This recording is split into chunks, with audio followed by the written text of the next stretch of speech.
День за днем корреспонденты нашего канала следят за событиями в республике и за ее пределами. Сегодня, подводя итоги этой недели, мы расскажем вам о самых заметных из них.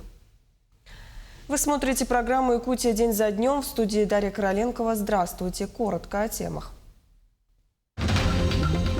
Первая смарт-поликлиника Якутии скоро распахнет свои двери. Новый объект здравоохранения, построенный в рамках нацпроекта, значительно расширит доступность медицинской помощи для жителей Якутска.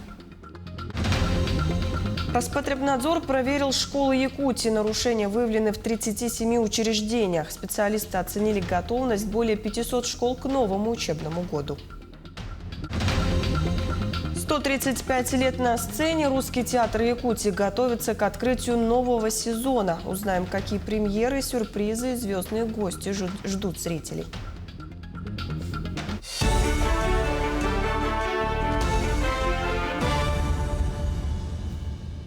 Владимир Путин направил приветствие участникам, организаторам и гостям юбилейного 10-го Восточного экономического форума.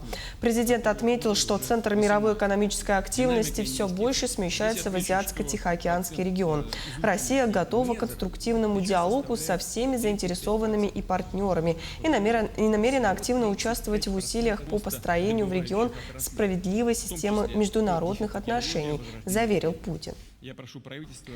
Представители из более 70 стран и территорий на текущий момент подтвердили участие в ВЭФ-2025 благодаря насыщенной деловой программе, разнообразным культурным и спортивным событиям. На ВЭФ создается пространство для открытого и взаимовыгодного диалога, что позволяет формировать векторы экономики будущего, в основе которой доверие и уважение. Это отражено и в главной теме форума в этом году – Дальний Восток, сотрудничество во имя мира и процветания. Форум пройдет с 3 по 6 сентября во Владивостоке. Именно к ним люди в первую очередь идут за решением своих повседневных проблем. С ними связывают надежды на ощутимые, нужные перемены к лучшему. Так, президент России Владимир Путин обозначил роль муниципального депутата. В свою очередь, в форуме для народных избранников, по словам главы государства, это прямой диалог, который помогает донастроить работу всей партийной инфраструктуры. Петр Васильев о том, как прошел подобный съезд для муниципальных депутатов Якутии. Более 300 представителей районных и наследных советов, главы муниципальных образований, активисты, сторонники партии. Таков состав форума муниципальных депутатов Якутии. На повестке дня один из главных вопросов – налаживание связей с избирателями, что называется, на земле. Открывая форум, глава Якутии Айсен Николаев подчеркнул, роль муниципального депутата – это не только контроль работы исполнительной власти, но и личное участие в крупных социально значимых проектах, реализуемых в регионе. Безусловно, в центре внимания должны быть вопросы кадрового усиления органов местного самоуправления, в том числе муниципального депутатского корпуса. В этой части я абсолютно поддерживаю инициативу нашего президента о том, что участвовать в управлении надо максимально задействовать наших ребят, которые сейчас находятся на специальной военной операции, которые уже возвращаются, которые закалены в боях за наше Отечество. Делегаты в рамках форума коснулись также вопросов реализации народной программы и текущих мер поддержки участников СВО. Отдельным блоком обсуждения стала реализация закона о местном самоуправлении. Именно в качестве жизни жителей нашей республики это повлияет очень эффективно, потому что мы не сегодня знаем местное самоуправление. Местное самоуправление уже давно вошел в нашу жизнь. Это с 2003 года мы уже работаем с 131 федеральным законом. Сейчас мы переходим в новый этап муниципалитетов, то есть данная практика присутствует уже в некоторых регионах России. То есть мы смотрели примеры Алтайского края, в этом году ездили. В свою очередь, глава Якутии в очередной раз подчеркнул, республика сохранит двухуровневую систему местного самоуправления. По его словам, новый закон требует системной адаптации республиканского законодательства, включая пересмотр действующих нормативных правовых актов. Безусловно, та муниципальная реформа, которая идет в целом по стране, она в первую очередь, конечно же, направлена на укрепление представительных органов местного самоуправления. То есть статус депутатов и наследного уровня, поселкового уровня, городского уровня, районного уровня, безусловно, будет очень серьезно вырастать. Мы сегодня как раз эти вопросы обсуждали с депутатами. И, конечно, цель этой работы заключается в том, чтобы депутаты еще ближе становились к людям. В условиях двух грядущих насыщенных выборных кампаний потребность в подобных форумах очевидна. Это не только, что называется, сверка часов, но и возможность обменяться лучшими практиками и сделать работу еще эффективнее. Петр Васильев, Владимир Павлов, село Намцы, Намский район. Наряду с решением политических и экономических вопросов в Якутии продолжается работа по устранению последствий паводков. Завершена работа по сбору и обработке заявлений от пострадавших граждан. Более 1200 человек получили материальную помощь, 375 – финансовую. К завершению подходит строительство и ремонт домов для семей, потерявших свое жилье при наводнении. В Аймяконском районе из 33 домов 14 выполнили ремонт. Приложили все усилия. Благодаря решению главы финансовая помощь выделена в приоритетном порядке, но, к сожалению, природа еще раз испытывала село Аймяконского района вторым паводком, но сегодня уже вода идет на спад, и уже мы должны все работы вести к завершению, но при этом понятно, что селяне занимаются больше и уделяют внимание на заготовку сена. При этом, конечно, рабочих рук не хватает, поэтому было принято решение о направлении бригад с районов и исполнительных органов государственной власти. В этом же пострадавшем от паводка Аймяконском районе на неделе проверили готовность котельной к отопительному сезону. Рабочая группа Министерства ЖКХ и энергетики Якутии осмотрели котельные в селе Аймякон и поселке Берег-Юрдя, а также теплотрассы. По итогам инспекции все объекты признаны находящимися в нормальном состоянии, готовыми к эксплуатации. Отмечается, что в районе продолжается адресная работа с жителями по восстановлению поврежденного жилья. Восстановление инфраструктуры идет и в столице республики, где к финишной прямой подошло строительство первой смарт-поликлиники. Объект возводится в столице республики в рамках нацпроекта «Продолжительная и активная жизнь», инициировано президентом России Владимиром Путиным. Его готовность составляет 93%. На сегодняшний день в больнице ведутся работы по установке медицинского оборудования, благоустройству территорий и отделке. Смарт-поликлиника станет одним из самых крупных объектов здравоохранения республики. Причем его проект включает не только диагностические отделения, но и размещение станции скорой помощи. Ее бригады будут обслуживать северную часть города. Как отмечают представители регионального Минздрава, с ее вводом охват пациентов городской больницы номер 2 будет увеличен с 43 до 45 тысяч человек. Модернизация системы здравоохранения в Нерюнгринском районе продолжается. Так распахнул свои двери Южно-Якутский офтальмологический центр, филиал Якутской республиканской офтальмологической клинической больницы. На торжественном открытии центра побывала наша съемочная группа. В Нерюнгри состоялось торжественное открытие Южно-Якутского офтальмологического центра. Долгожданное событие как для медицинских работников, так и для жителей Южной Якутии. Глава Якутии Айсен Николаев отметил большую важность появления такого центра, ведь жители смогут получать качественную медицинскую помощь рядом с домом. Конечно же, это очень важно. Я сам прекрасно понимаю, что жителям Нерюнгри несколько лет назад еще для любых практически серьезных каких-то исследований необходимо было выезжать за пределы города, ехать в другие регионы. А сейчас это все можно будет сделать здесь, уже у себя дома. В центре будут выполняться такие хирургические операции, как удаление катаракты, лазерная дисцизия вторичной катаракты, лазерная периферическая коагуляция сетчатки, а также другие амбулаторные операции.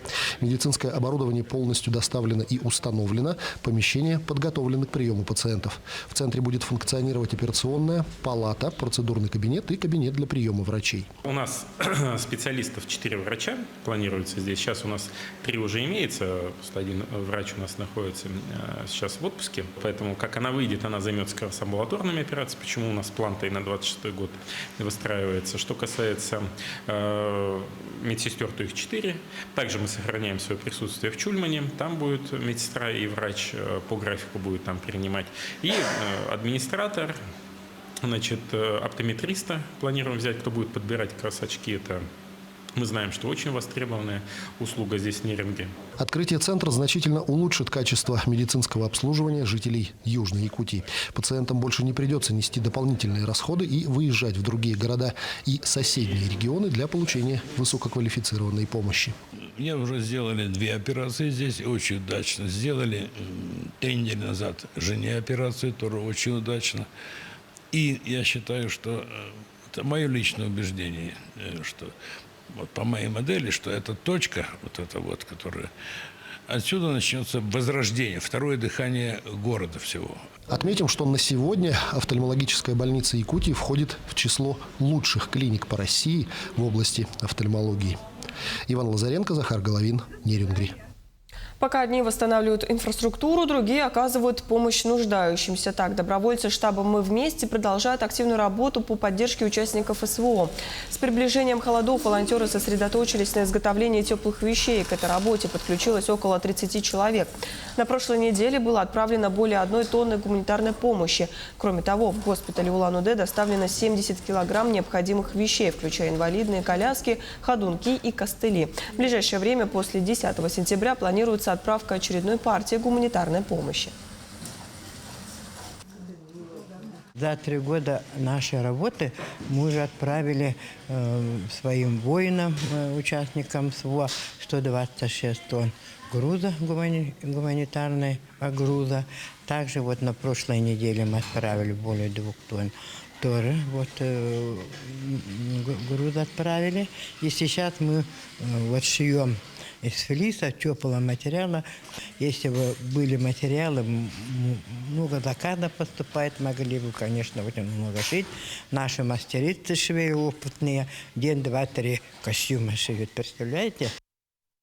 Ну а в Якутске на полигоне ДОСААФ прошел первый молодежный военно-технический фестиваль «Сана Взгляд». Школьники, студенты, ветераны специальной военной операции и команды силовых структур приняли участие в военизированной эстафете, показав навыки стрельбы, сборки, разборки автомата Калашникова, метание гранат.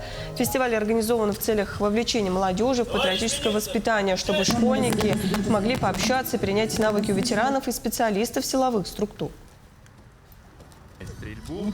Хочется, чтобы это все было, движение было всеобъемлющим и охватывало максимальное количество ребят, в том числе и рабочую молодежь. Потому что рабочая молодежь, она сейчас, получается, на работе и дома, все. Никаких таких других моментов, активности нету. Вот это первая попытка. Надеюсь, что мы какие-то уроки из этого извлечем. Мы продолжим подводить итоги минувшей недели после небольшой паузы. Оставайтесь с нами.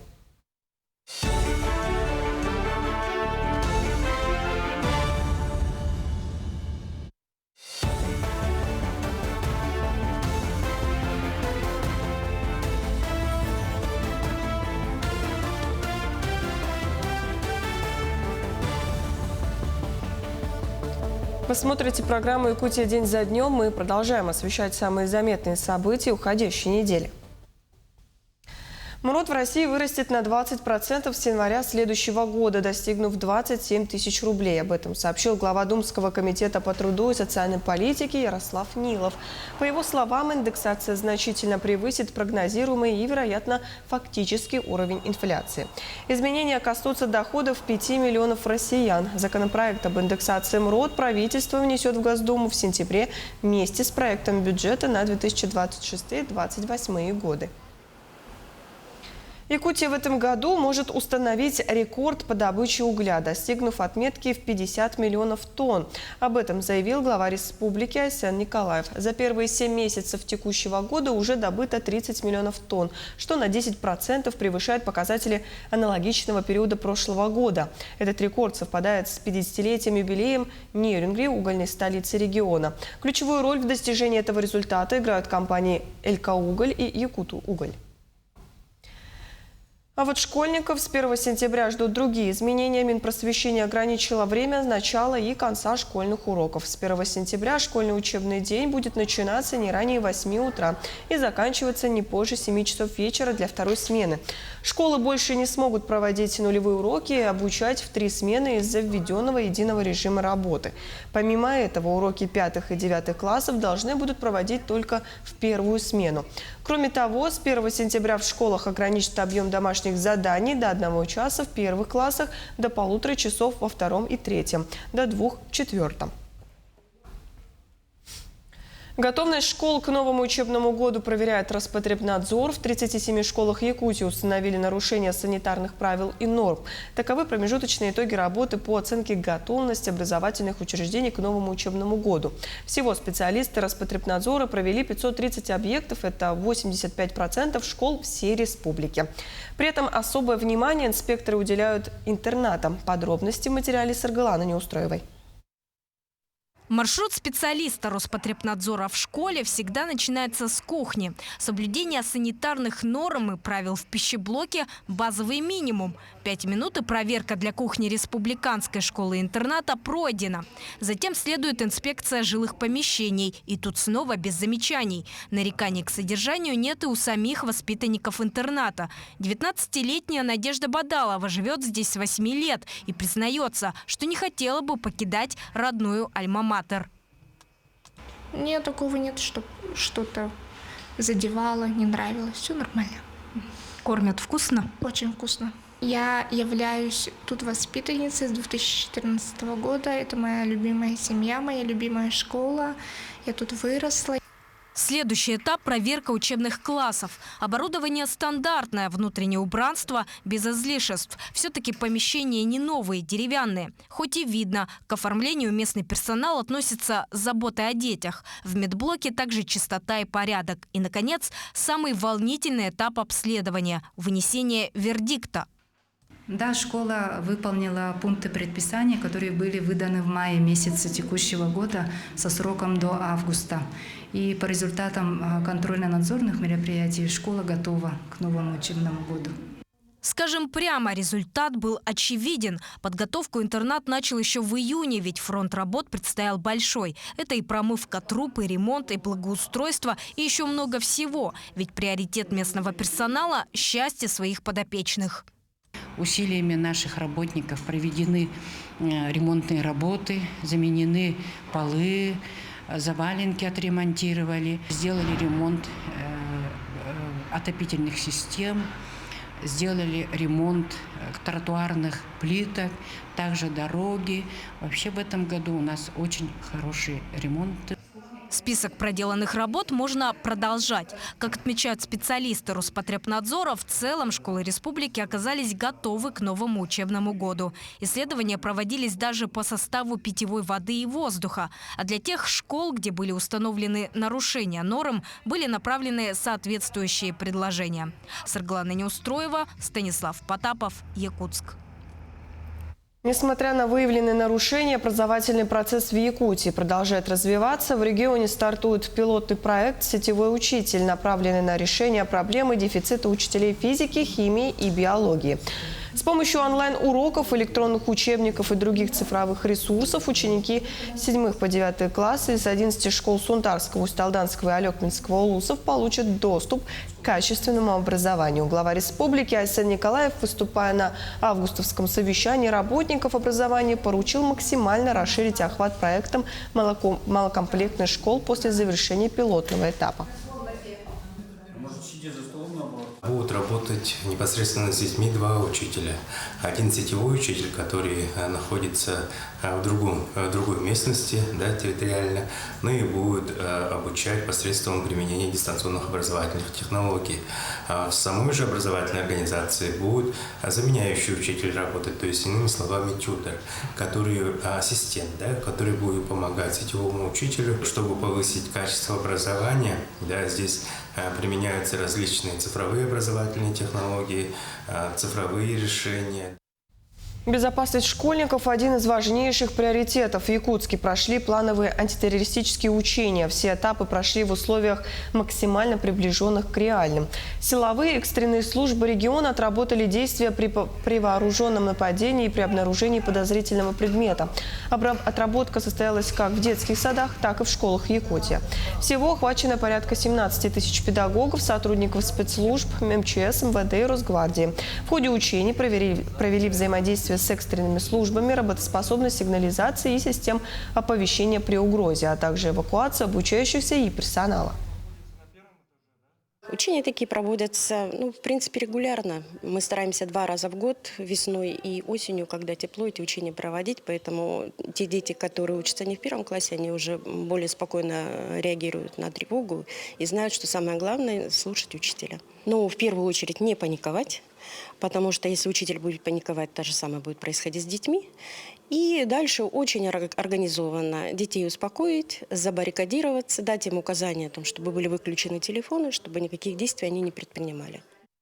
А вот жители столичной Борисовки-1 бьют тревогу. Дома не готовы к отопительному сезону. Почти во всех домах в состоянии цокольных перекрытий, газовых котельных и бойлерных оценивается как аварийное. Собственников уведомили о необходимости проведения экспертизы безопасности дальнейшей эксплуатации оборудования.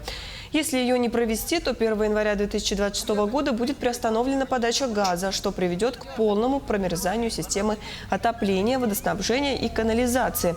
По итогам собрания с жителями управляющей компании начата работа по промывке и поиску компаний, готовых провести техническое диагностирование газового оборудования. Тем временем в Алдане прошел форум, посвященный развитию туризма в районе. Власти и бизнес обсудили вопросы, создающие препятствия на пути продвижения и расширения данной сферы услуг. На форуме побывал Руслан Павлов. Алдан делает нас ближе. Под таким девизом на Золотой Земле собрались на форум предприимчивые люди, которые хотят и готовы развивать туризм на родных просторах. Сама природа дала возможность сделать это, однако туристический бизнес находится на стадии эмбриона. Первый раз в Алдане проходит, он очень нужный. С таких вот вещей что-то, может быть, получится хорошее, доброе и будет сюда привлекать разных людей. Ну и мы здесь для того, чтобы показать, что мы можем делать своими руками. Я думаю, тоже будет людям с разных регионов интересно. Яркие примеры туристических услуг населению, конечно же, присутствуют в Алданском районе и у соседей. Однако они дорогие, не получают должной поддержки и сводятся до круга заинтересованных лиц – клубам по интересам. Задачей форума было выявить болевые точки и барьеры, которые создают препятствия на туристических направлениях.